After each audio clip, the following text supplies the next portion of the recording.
G'day everyone, this is your captain, Trav Carruthers, and your coach, me, James McCracken, back with you again in episode number 3 of Captain and Coach. And today, Trav, what are we talking about? Yeah, I'm really excited about today's episode because it's something that's been a massive focus for me over the last couple of years, and I've been learning a lot, and it's marketing. And I'm really keen to hear your insights on this in particular. You see a lot of businesses, and you see a lot of businesses seeing success here. I've had limited success in marketing. I've gone heavy, and we'll talk about in this episode. I've gone heavy into marketing on a particular strategy, and we'll talk about that through the episode. But I'm really keen to hear your insights because I think you're going to have some really powerful points to hit home on from things that you've seen. You've had a look under the bonnet. Some of these businesses that are doing well in this particular space. So excited to unpack this and see where it goes. Awesome. So I'm going to start with this. And again, knowing that this is free form and I have no notes in front of me of any kind, that one of the challenges I see with marketing for some brokers is that they are very short-term oriented in terms of how they approach marketing, meaning that they will try something for a day, a week, a month, and if it doesn't necessarily get the momentum that they're after, then they'll pull the pin. Now, I understand, of course, and we'll touch on lead gen suppliers. If you're spending 5K or more on a supplier with the expectation that you're going to get booked appointments, well, I would appreciate why you wouldn't necessarily continue executing on that for a longer period of time if you're not getting results. But in terms of broader marketing implementation, is I notice a lot of people probably pull up stumps too quickly or are inconsistent in the follow through. That I think mitigates or impedes the ability for marketing to do a better job around building brand, building reputation, creating momentum, establishing trust, engaging in conversations, etc. So that's an observation I've made. Again, I'd welcome some people to challenge that view and offer a different perspective, but it's probably something for some people to think about is maybe be a little bit more medium to long term oriented with how they approach trying to build a marketing channel or a means to establish brand reputation, engagement with the marketplace, as opposed to something that is tactical and that is given up far too early in a lot of cases. You make a really good point here. It's probably one of the things that as I said, I've done some things well in my marketing strategies, and I've done some things not so well, and we're working on those.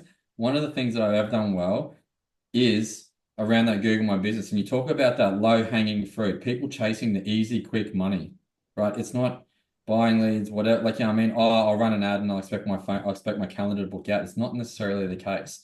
So Yep.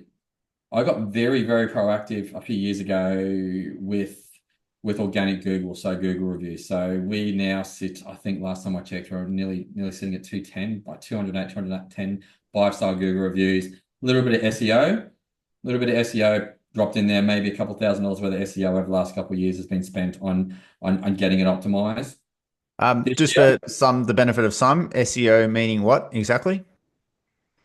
you're gonna have to answer that one for me. I can't even. Okay, I will. Sorry, I wasn't meant to put you on the spot. So search engine optimization, which means that you can optimize, by one of two ways, is you can either optimize something such as a Google listing in order to increase the likelihood that when people do a local search, such as mortgage broker in Coolangatta, that you come up towards the top of the rankings. And, if you've come up towards the top of the rankings and you typically have the most amount of 5-star reviews, the human behavior would suggest that someone's pre-positioned or more likely to make a selection of that person or of that supplier. Same with restaurants, same with other local suppliers, and mortgage broking fits into that category.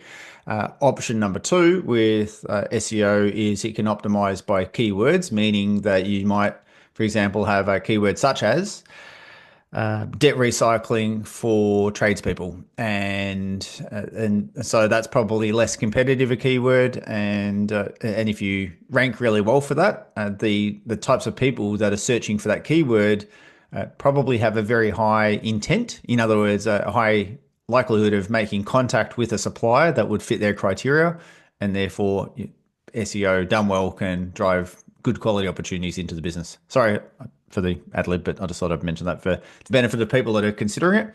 Probably not something for newbies to run with.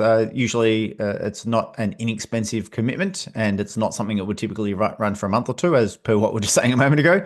It's usually something you do for months or years, but it can build some really great momentum if you run with it over a medium to long period of time. Yeah, exactly. Like, so our strategy with our Google My Business.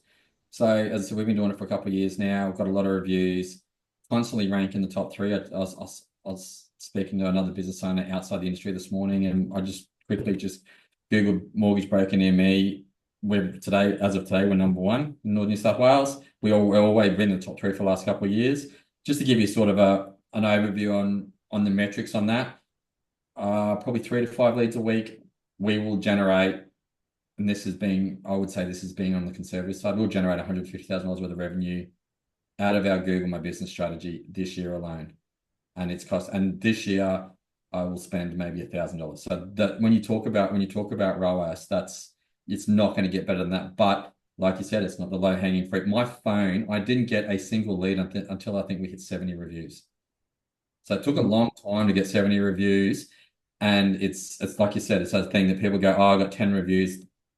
My phone's not ringing. This is a wasted strategy. It's Yeah. not the case. But this is what I love. So this is what I challenge our listeners to think about. And this is what I constantly think about. And I've got to remind myself when I talk about the strategy we're about to deploy is this low-hanging fruit. If it's easy, everyone's going to do it, right? So what I'm trying to do is with our marketing strategy, and we've done so with our organic Google strategy, is we're now elite. We're in the top tier. What happens is it's so hard to get there, and the air's so rare that you're not competing with very many people when you get there. The problem is it's difficult to get there. So you've got to be methodical. You've got to be consistent. You can't give up. You've just got to stay the course, and it's hard. It is really, really hard. But when you get there, like I said, it's really successful. And that's one of the big wins we had. And it's funny how some people just don't see value in it. Or that they've got a strategy set up and they're writing good volumes. They're writing $50 million a year and they're getting 10 reviews a year. That just doesn't make any sense to me. So Google reviews definitely part of a broader way to build reputation, engagement, and opportunity. And just to repeat what you said, for the better part of $1,000 spent in terms of. By the way, what is that spend on the $1,000? Is that with an external company to help you optimize your Google business listing? Yeah, so I was just tidying up my Google My Business, making sure the wording was correct across the website, across Google My Business, addresses, those sorts of things, as those sort of things can factor in. Yep. Adding on the backlinks, this is stuff that I obviously was learning through the process, through the Yep. SEO process, was learning about backlinks and just getting everything optimized, right? So I spent maybe $1,000 on it maybe 18 months ago, and then we just didn't touch it. And I've actually got an SEO audit sitting in my email inbox from my current marketing company that we're going to work through, that they've been working on over the last couple of months. So yeah, it's not a big spend, but it's a long play. It's a Yeah, it long is. play. But I'll just add one small comment on this, very tactical in terms of generating Google reviews. If you're a broking firm and you've got team members that touch the file, and in some cases are interacting more with the client in terms of organising a lodgement and tracking the deal through to settlement, and because the broker's at the front end doing the initial consultation piece, then I've seen work in some cases a strategy where, or an action where the staff are given some type of small monetary incentive to generate a 5-star review. And categorically, the returns for the organization are exponentially greater than the small amount that the staff members are paid. Now, I will also say I've seen instances where people will get 5-star reviews, as in practice owners will have their staff members influence generating new 5-star reviews, where the staff want to do it because it's just the right thing to do for the organization to help the organization grow. They're not doing it because they're motivated by the additional funds. So just because I've said there's some out there doesn't necessarily mean it's the right thing for each person that listens to this. yeah, and it's about, like, we try and create a bit of fun around it, not only for our team, but for our clients as well. So I've actually got a little side hustle called Review Master, where we build these review platforms where it makes it streamlined. You can give me, I can send you the link. You can give me a 5-star review in like 20 seconds, right? It's got a couple other little bells and whistles to it, but that's essentially how it works, right? So I've built them for my guys, and what we try and do is it's not about just constantly hammering. You got to be consistent with your clients, and you got to be strategic about when you're asking for the reviews. And what I found is I've had people within the business that have been better at getting reviews than me because we created this story, and the story's accurate, right? But that sort of sell it to the client. Hey, just congratulations, your lane's just been approved. Trav's probably going to call you in a couple of hours. He's just in a meeting at the moment.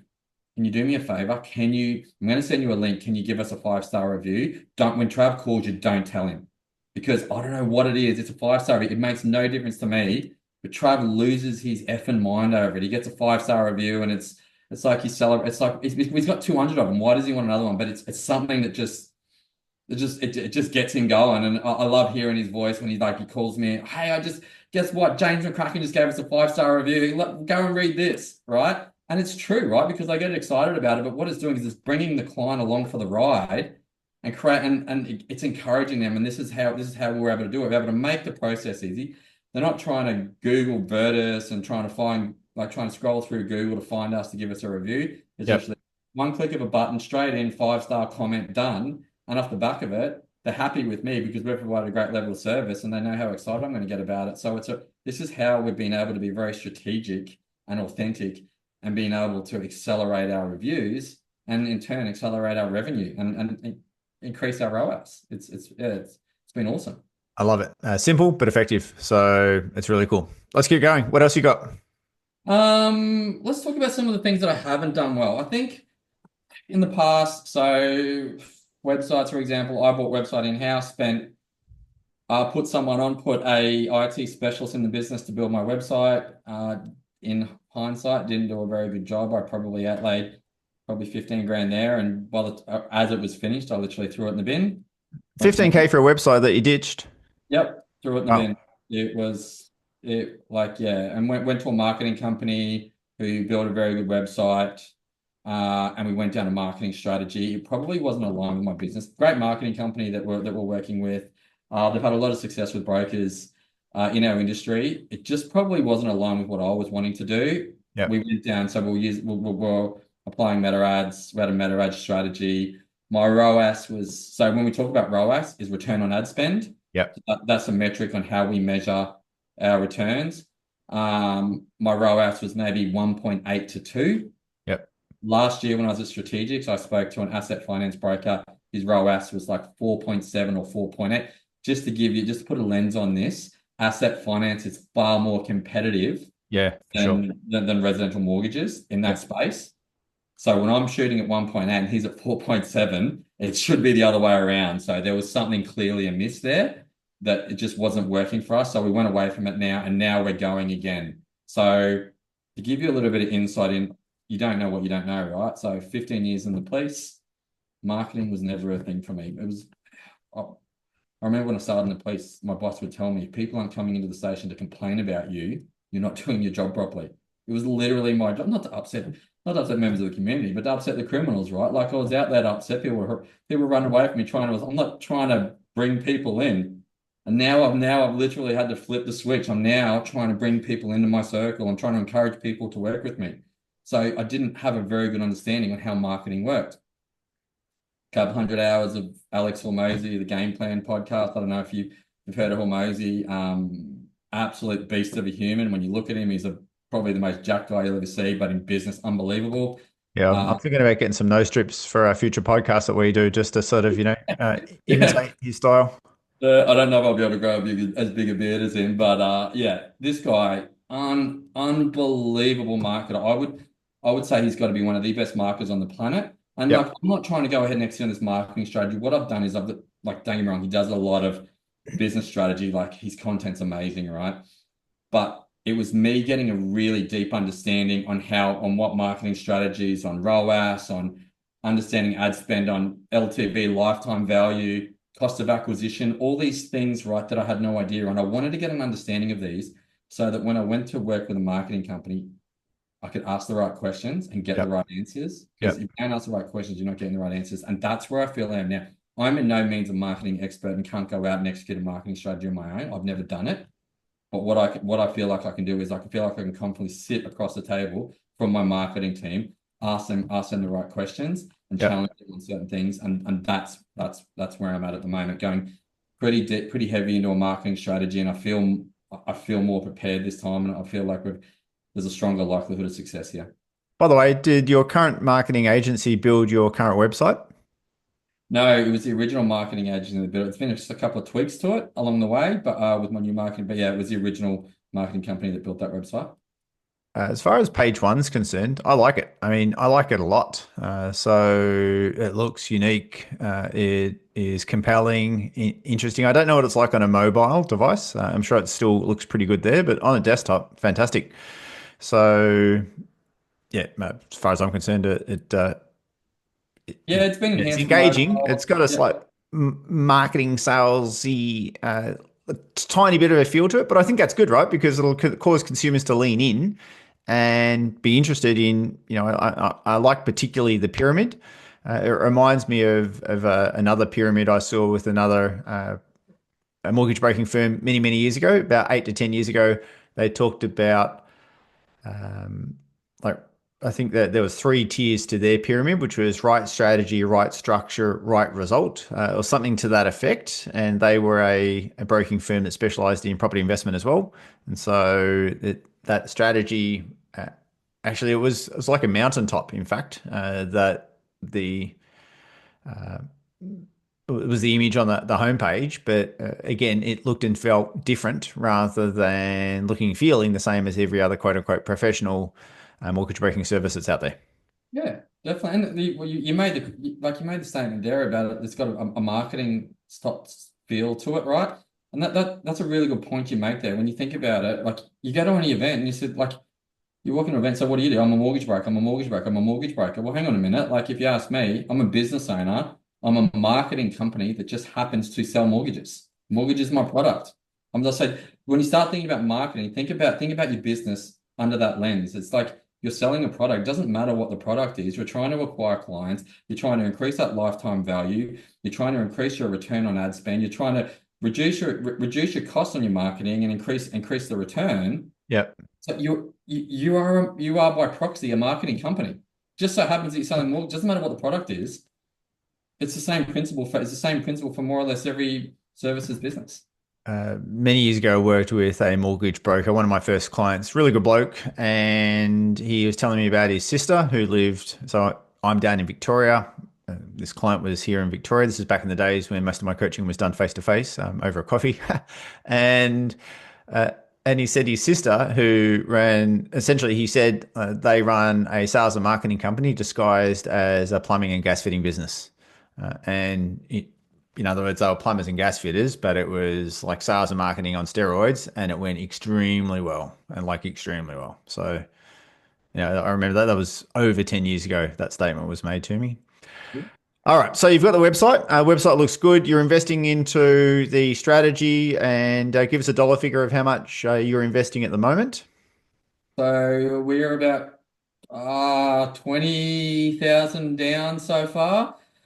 We will be launching ads in the next couple. We'll be launching this strategy next couple of weeks. So $25,000 before I launch an ad. Before I turn a dollar, I'm 25 grand in the hole. So I'm not going to lie, it makes me a little bit nervous. But like you said, exactly what you said. You're not the first person to say it's like chasing that easy money, that low hanging fruit. You have to invest. It's marketing is a long play. It's not a fast return.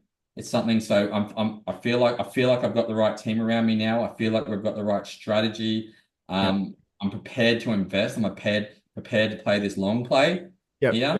So yeah, so we'll watch this space. We'll have a podcast in 12 months around marketing, and I'll be crying into my keyboard, or I'll be high fiving because we're killing it. We don't know. We'll see how we pan out, but I'm quietly confident with where we are with our marketing strategy at the moment.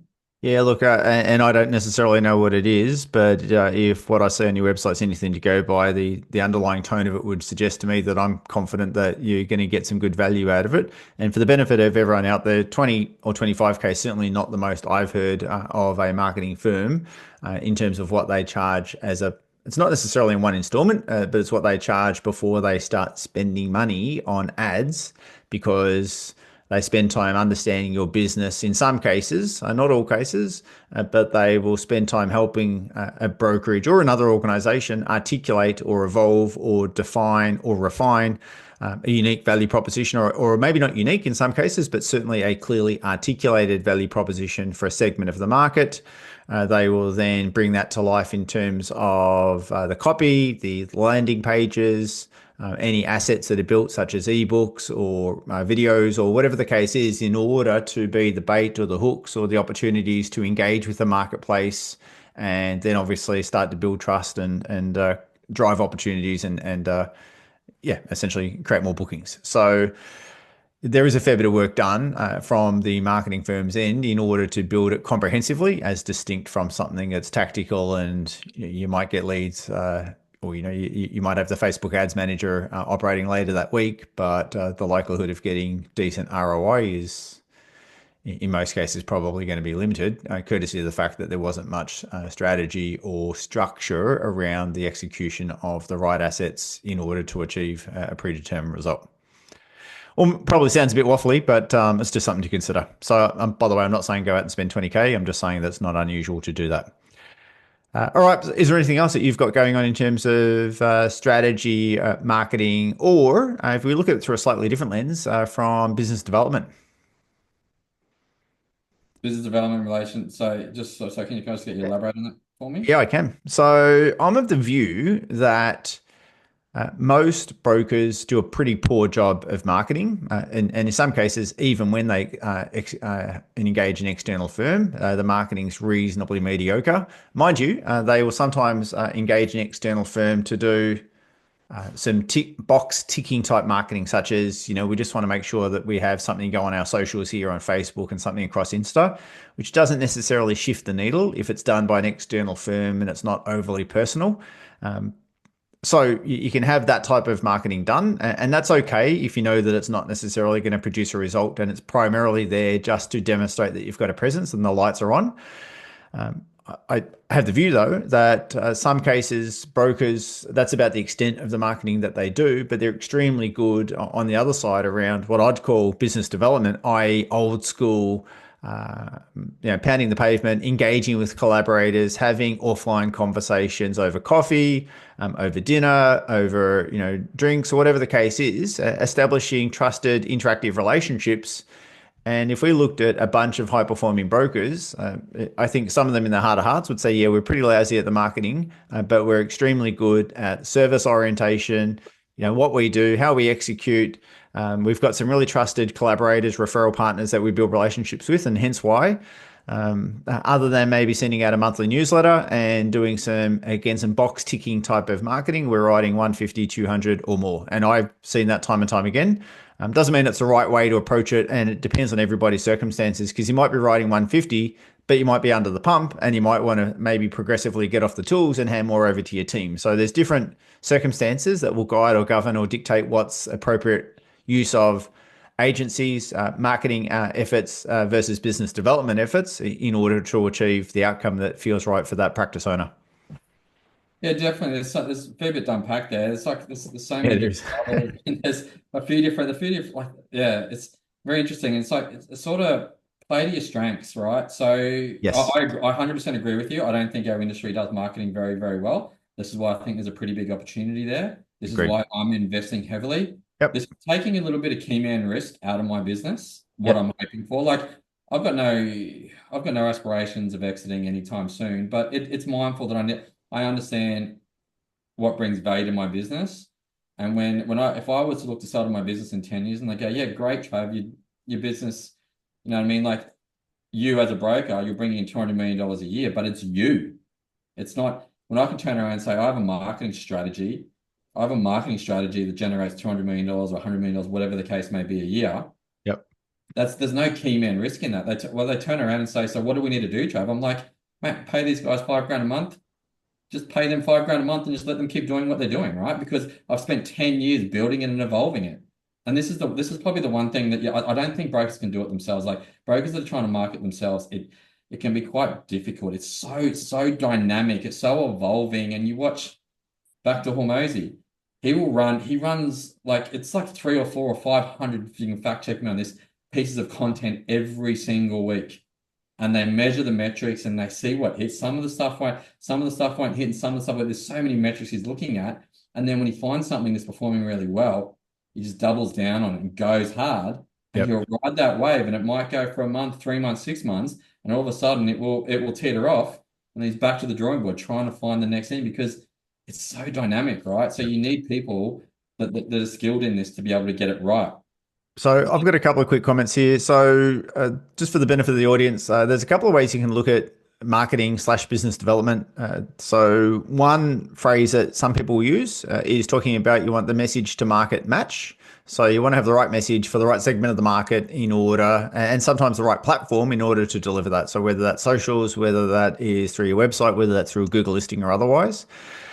There's another phrase which talks about the three primary channels, one of which is earned marketing. So that's usually because of your reputation. There's owned marketing, such as a social channel that you own, your website that you own, a what else might you own? That's so social channels, website, a directory listing, for example. So different ways that are owned, and then there's bought. So that's when you will pay for getting access to an audience. And so that would be through exactly what we're discussing now, the opportunity to run paid ads, which of course can go across different platforms as well.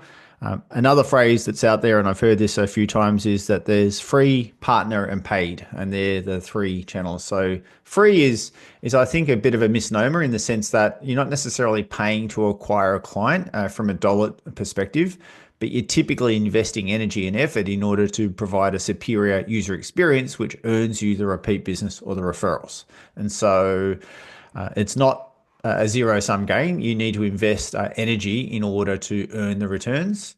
Then, of course, partnering is through collaborations with typically business partners and often, but not always, other business professionals that might be in some way related to the property transaction, whether it's, of course, accountants, conveyancers, financial planners, estate agents. And within that, there's different dynamics too. Some brokers hate the idea of collaborating with estate agents. It just doesn't float their boat, which is fine. But they might like the idea of collaborating with other like-minded professionals. So again, you have choices around how you can approach that. And then there's paid, which again goes back to this idea of bought. And it's what you're doing at the moment. You're establishing the infrastructure before you pull the trigger and start allocating funds with the intent of getting a good return on that investment. So sorry if that sounded like a bit of waffle. I just thought I'd mention a few phrases so that people can discern between the different options. I tend to also be of the view that before most people run out and do paid is how do you optimize what you're doing in terms of your so-called free and your partner options. And I've noticed in many, many cases, not all, but many, many, is that there's no need to run paid because to do paid well, it's easy to spend money, not easy to make it back, is probably the best phrase there.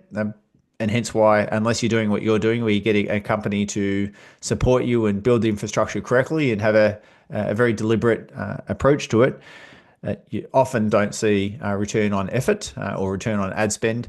And so therefore, I'd encourage a lot of companies to look at the alternatives where it's possible. And as you said earlier, and I love that phrase, is play to your strengths. And for most people, those strengths are not necessarily in running paid ad campaigns.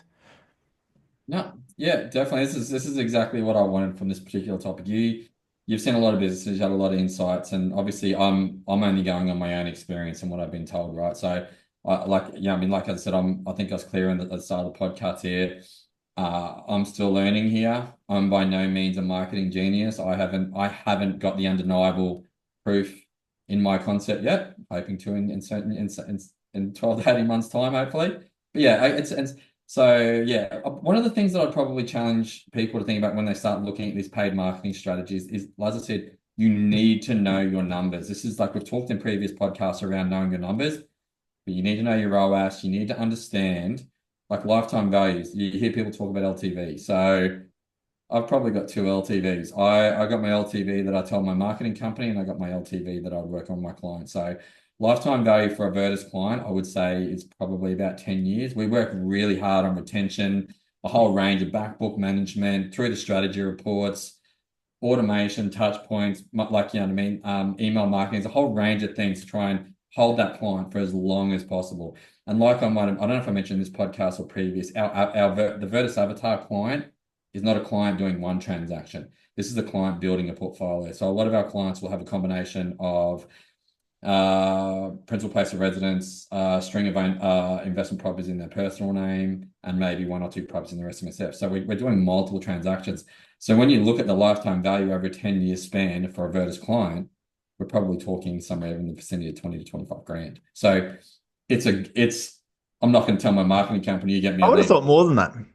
Yeah, I'm being a little bit conservative. Like, so I've worked it out. I don't My numbers show higher than that. I'm Yeah. probably just a little bit shy in Okay. the public forum to sit there and say, like, so when you like I can I've actually got it one of my spreadsheets where it'll be like my like client company refi equity release. So refi equity release purchase, there's two deals there. We're probably talking 1.5.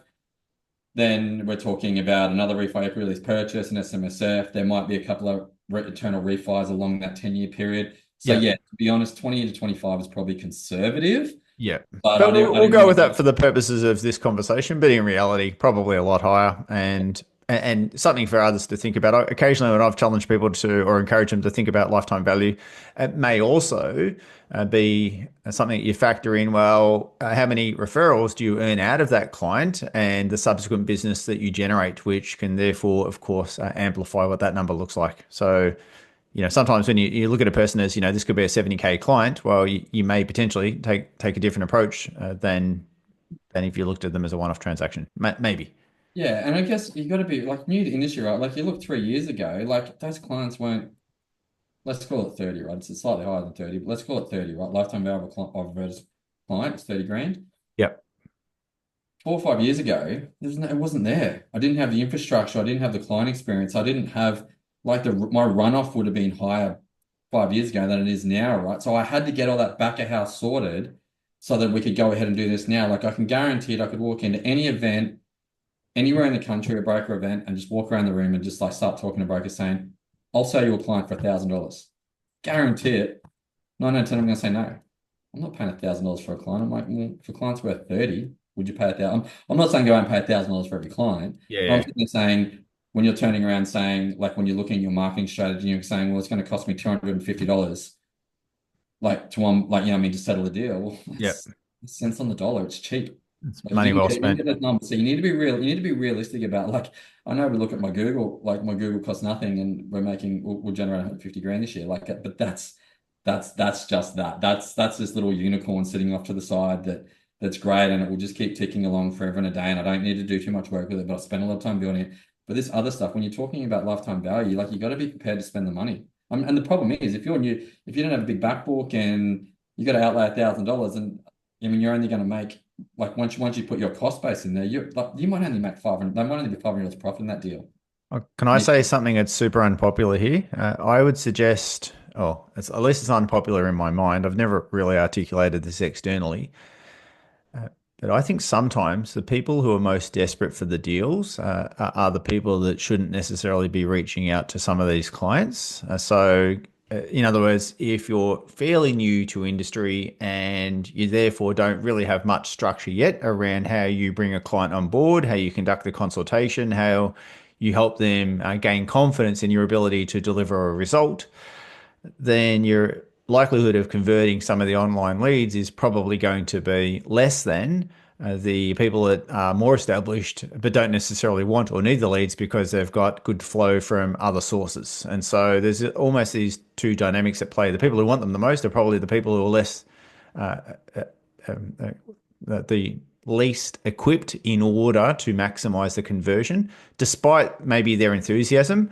And the people who could probably convert the best are the people that have less enthusiasm about wanting to attract them. And obviously, there's context and dynamics around that, such as if they're pre-qualified, if they come through as bookings and so forth, as opposed to just an opt-in, which is a very different kettle of fish. But anyway, I guess what I'm also trying to say is if you're new to industry, most people will invariably end up engaging an external company with the hope or aspiration that it will deliver the golden goose for them.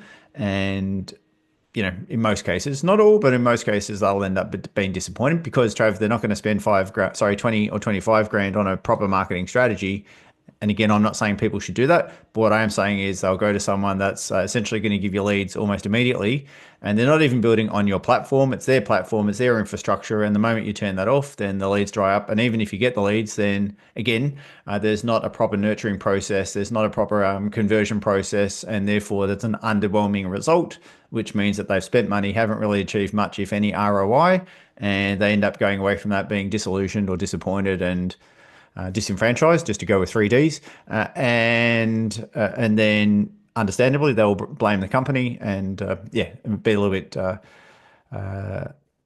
maybe unmotivated around how else they can build their pipeline and generate more opportunity. Which anyway, all of us a long-winded way to say I think a lot of these newer brokers should build their acumen and their capabilities of learning to deliver a referable service before they go to the external companies and just hope that someone can turn the tap on and start drinking from the fire hose.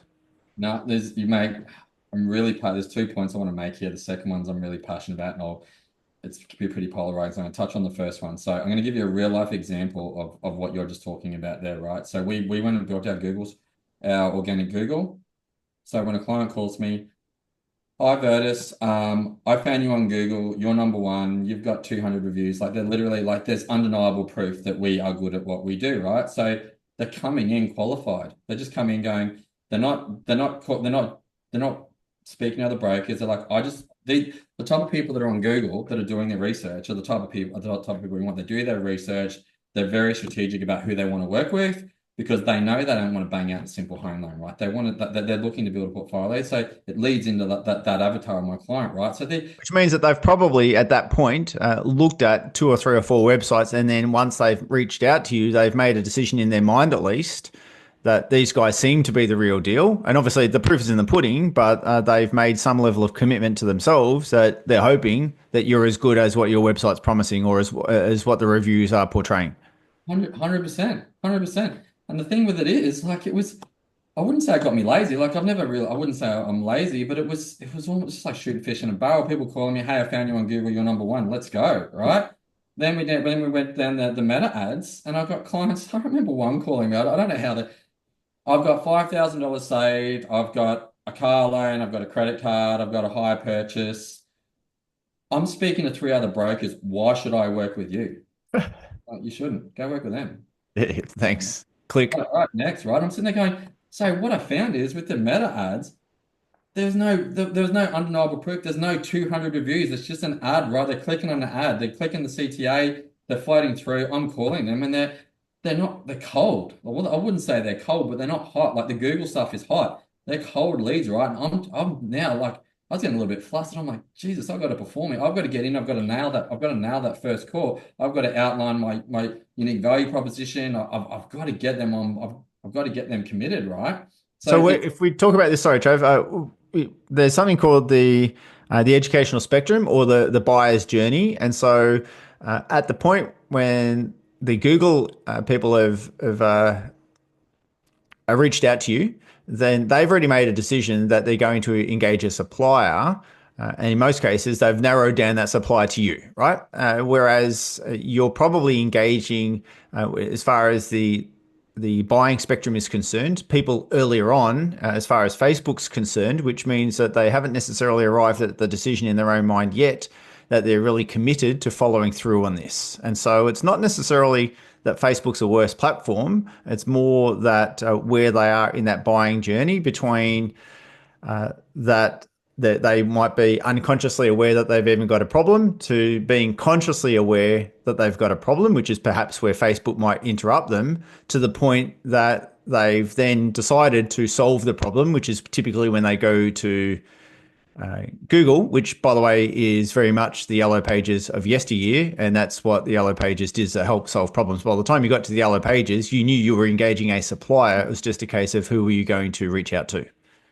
no, that's a really good point you make. Yeah, and they've got their pros and cons, right? Like the Google, much easier, much higher conversion, much easier to convert, but it takes 12, 18 months, 2 years to get to a point where your phone's going to start ringing. Yeah.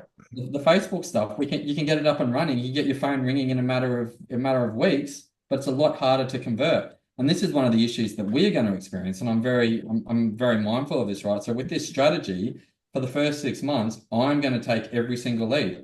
So we can now get some metrics. We can look at conversions. I can work out some dialogue. I can see what works. I can test. I can beta test, and I can get it right. So when I go to my guys, so my contractors, we're going to feed these leads eventually across to the contractors, but they're not paying. They're not paying per lead. They're paying a percentage. They're paying a percentage on what they settle, right? So if their conversions, and if I can convert at 30% and they're converting at 15%, they're leaving 15% on the table. I'm like, if I convert at 30, I expect you to convert at 25. If you can't convert at 25, we're pulling these leads back and I'm going to take them back because it's costing me money. So Or how do we help you improve your conversion so that you can be more capable, more confident?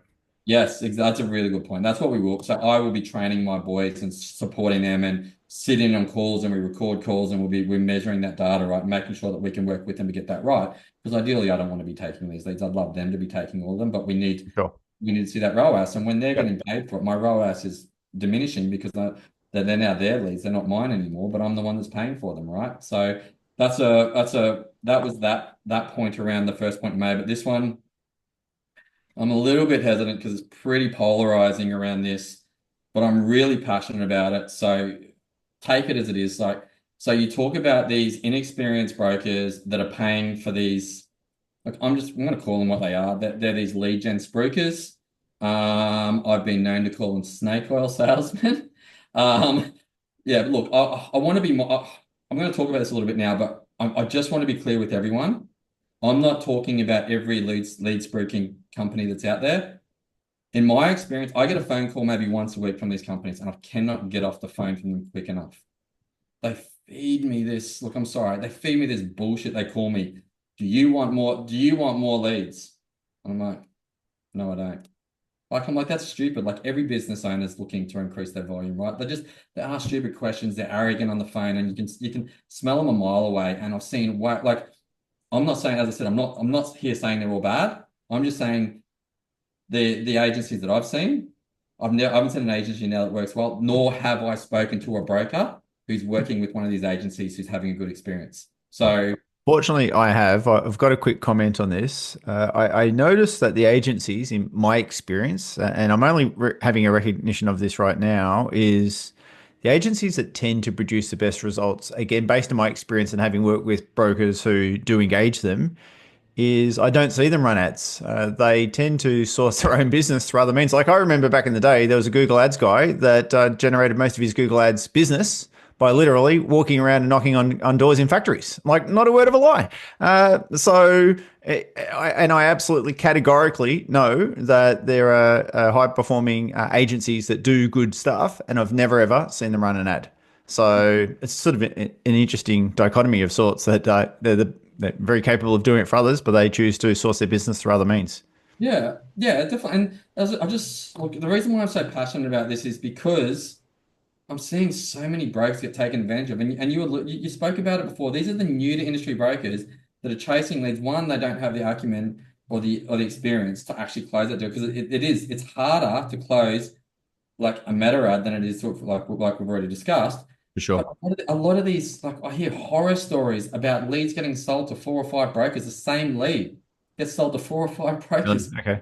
So you're not only competing with the three other ads that they've clicked on Facebook or wherever these leads have been generated from, but you're competing with other clients of this marketing agency that you're paying for, right? And it's insane. Like, and it just the thing that frustrates me with this is we all know in our industry the barriers to entry are so low, but the barriers to success are so high. Yep. Like I think the attrition rate is like 50% don't make it past year one. I think it's 80 or 90 don't make it past year five. Like Really? Okay. yeah, it's fact check me on that. Of this is just like in a conversation I had with someone. I haven't fact checked it myself, but the numbers will be thereabouts, and I don't want to see new industry brokers getting taken for a ride. Because what this does is, like you said, this disillusions them, and it's that they're chasing the easy money, and what they end up doing is like they end up with empty pockets.